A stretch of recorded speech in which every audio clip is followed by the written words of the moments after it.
Surprise visit বন্ধ হয়ে গিয়েছে শুনে বিচারপতির ইচ্ছে হয়েছিল স্কুলে সারপ্রাইজ ভিজিট করার। আর সেই সারপ্রাইজ ভিজিট করতে গিয়ে যে তিনি সারপ্রাইজড হয়ে যাবেন সেটা ঘুণাক্ষরেও টের পাননি। তবে যেমন ভাবা তেমনি কাজ, হঠাৎ করেই বিচারপতিকে স্কুলে দেখে চক্ষু চড়ক গাছ স্কুল কর্তৃপক্ষের।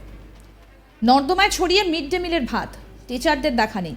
স্কুলের এই বেহাল দশা দেখে ক্ষোভ প্রকাশ করেন বিচারপতি, আর তাতেই চাপে পড়ে গিয়েছে স্কুল কর্তৃপক্ষ। বৃহস্পতিবার আচমকা কলকাতা হাইকোর্টের জলপাইগুড়ি সার্কিট বেঞ্চের বিচারপতি বিশ্বজিৎ বসু এদিন দুপুরে জেলার অন্যতম প্রাচীন ফণীন্দ্রদেব বিদ্যালয় পরিদর্শনে এসে এমনই দৃশ্য দেখে রীতিমতো স্তম্ভিত বিশ্বজিৎ বসু। এদিন তিনি শহরের এই প্রাচীন বিদ্যালয়ের পঠন পাঠনের পাশাপাশি পরিকাঠামো ঘুরে দেখেন। বিভিন্ন ক্লাসরুমে ছাত্রদের সঙ্গে কথা বলেন বিচারপতি। স্কুলের নর্দমায় মিড ডে মিলের ভাত পড়ে থাকতে দেখে ঘটনাস্থলে উপস্থিত জেলা স্কুল পরিদর্শক সেকেন্ডারি বালিকা গোলের কাছে এই বিষয়ে জানতে চান। এরপরই বিচারপতি স্কুলের প্রধান শিক্ষকের ঘরে গিয়ে শিক্ষকদের রেজিস্টার বুক নিয়ে আসতে বলেন, আর এতেই কার্যত হক চকিয়ে যায় স্কুল কর্তৃপক্ষ। বৃহস্পতিবার এই স্কুলের মোট ৪৫ জন শিক্ষকের মধ্যে ১২ জন অনুপস্থিত। এটা জানার পরই বিচারপতি অনুপস্থিত শিক্ষকদের বিষয়ে ৭ দিনের মধ্যে হাইকোর্টের সার্কিট বেঞ্চে ওনার এজলাসে রিপোর্ট পেশ করার নির্দেশ দেন জেলা স্কুল পরিদর্শকদের।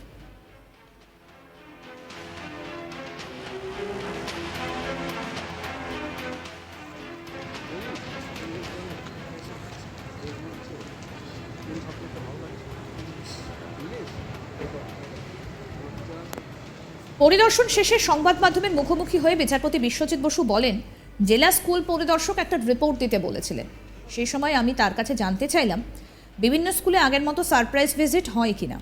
জেলা পরিদর্শক জানালেন সারপ্রাইজ ভিজিট প্রায় বন্ধ হয়ে গিয়েছে, তাই এই স্কুলে পরিদর্শন করতে এসেছিলাম।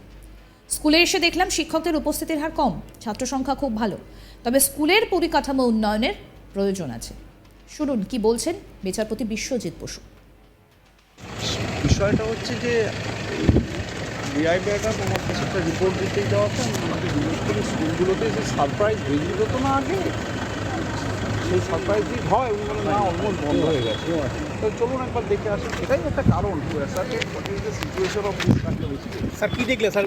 হাজিরা কীরকম স্যার দেখলেন? স্টুডেন্টদের সংখ্যা খুবই ভালো, এবার টিচারদের অ্যাবসেন্টের সংখ্যাও আছে, আর প্রত্যেক স্কুলের ইনফ্রাস্ট্রাকচার ডেভেলপের দরকার আছে। অপরদিকে এই পরিদর্শন প্রসঙ্গে জেলা স্কুল পরিদর্শক বালিকা গোলে বলেন, সারপ্রাইজ ভিজিট উনি জেলার যে কোনো স্কুলে যে কোনো দিন এমন পরিদর্শন করতে যেতেই পারেন।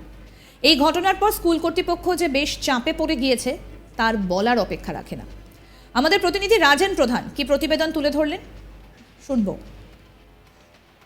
প্রশাসনের পক্ষ থেকে সারপ্রাইজ ভিজিট অহরহ দেখা যায়, কিন্তু হঠাৎ করে জলপাইগুড়ি সার্কিট বেঞ্চের বিচারপতি সারপ্রাইজ ভিজিটে যাবেন, তাও কোথায়? শিক্ষা প্রতিষ্ঠানে। আর এই শিক্ষা প্রতিষ্ঠানে গিয়েই বেসামাল সেই স্কুলের কর্তৃপক্ষরা। জলপাইগুড়ি জেলার ফণীন্দ্রদেব বিদ্যালয় বহু পুরানা প্রতিষ্ঠিত বিদ্যালয়, এবং সেখানে হঠাৎ করে জলপাইগুড়ি সার্কিট বেঞ্চের বিচারপতি বিশ্বজিৎ বসু হঠাৎ করে ওখানে সারপ্রাইজ ভিজিট করেন।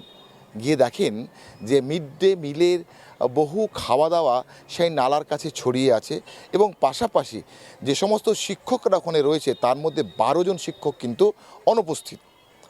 সব মিলিয়ে কিন্তু জেলার যে ইন্সপেক্টর রয়েছেন তাকে কিন্তু অলরেডি প্রশ্ন করেছেন, এবং রীতিমতো কোর্টে কিন্তু তাকে জবাবদিহি করার জন্য নোটিশ করেছেন।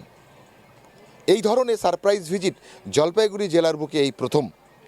এই নিয়ে কিন্তু জলপাইগুড়ি জেলা যে স্কুল পরিকাঠামো যে সমস্ত দপ্তরগুলো রয়েছে তারা কিন্তু অত্যন্তভাবে কিন্তু তারা কনফিউজ হয়ে গেছেন কি এই ধরনের কিন্তু বিচারপতিরা স্কুল ভিজিট করতে পারেন। পরবর্তীতে স্কুল পরিদর্শকের অধিকর্তা উনি বলেন কি যে কোনো সময়ে বিচারপতি যে কোনো স্কুলে পরিদর্শন করতে পারেন, ওইটা উনি স্বীকার করে নিয়েছেন। সারপ্রাইজ ভিজিট বন্ধ হয়ে গিয়েছে সেটা শুনে বিচারপতি গিয়েছিলেন স্কুলে, আর নিজেই হয়ে গেলেন একেবারে সারপ্রাইজড।